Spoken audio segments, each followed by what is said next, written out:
सभी को नमस्कार। करियर फर्स्ट चैनल पर आप सबका स्वागत है। आज का डिक्टेशन लिखने के लिए तैयार रहें। Ready, start. पर्यावरण संबंधी मुद्दे तेजी से अंतर्राष्ट्रीय महत्व और ध्यानाकर्षण का केंद्र बिंदु बनते जा रहे हैं। हम बहुपक्षीय सहयोग के प्रयासों में सक्रिय रूप से भाग ले रहे हैं और विश्वव्यापी भागीदारी का समर्थन कर रहे हैं, जिसका उद्देश्य पर्यावरण की समस्याओं के समाधान में विकासशील देशों के विकास की आवश्यकताओं को समन्वित करना है।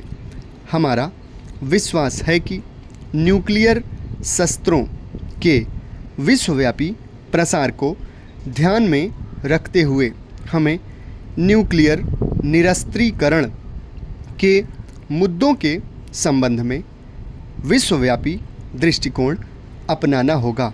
अतः सीमित न्यूक्लियर शस्त्र मुक्त क्षेत्र जैसे अंशतः या खंडतः किए गए उपायों की कोई उपयोगिता प्रतीत नहीं होती, बल्कि ये उपाय हमारे अंतिम लक्ष्य से हमारा ध्यान विचलित कर सकते हैं। 31 जनवरी 1992 को हुए संयुक्त राष्ट्र सुरक्षा परिषद के शिखर सम्मेलन में संयुक्त राष्ट्र की उस नई एवं प्रभावी भूमिका पर प्रकाश डाला गया जो उसने अंतर्राष्ट्रीय स्थिति में हुए महत्वपूर्ण परिवर्तनों के परिणाम स्वरूप अदा की थी।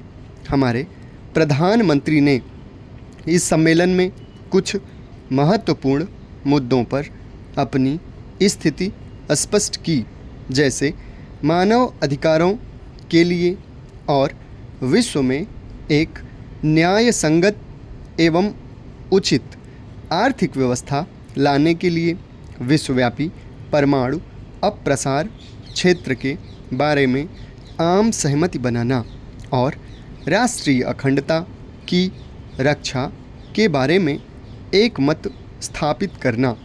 इस सम्मेलन में विश्व के नेताओं को संयुक्त राष्ट्र के भविष्य के बारे में विचारों का आदान प्रदान करने और नए महासचिव को अपना समर्थन देने का संकल्प करने का अवसर प्राप्त हुआ।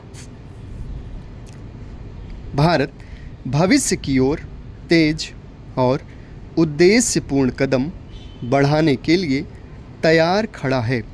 ऐसी स्थितियां उत्पन्न की जा रही हैं जिनसे विकास की गति तेज हो, हमारी जनता अच्छी जिंदगी जी सके और भारत विश्व में तेजी से हो रहे बदलाव में अपनी पहचान बनाए रख सके।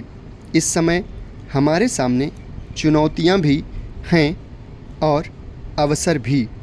आइए हम इन चुनौतियों को अवसरों में बदल डालें। हम नए रास्ते खोजने में पीछे न रहें। आज की कठिनाइयाँ उज्जवल भविष्य की सूचक हैं, किंतु भविष्य की ओर बढ़ते हुए हम अपने दृष्टिकोण में अनुशासन और दृढ़ता लाएं। हम बातचीत के लिए उग्रता का, सौहार्द के लिए हिंसा का त्याग करें, वरना इतिहास में हमारा महत्व गौण हो जाएगा।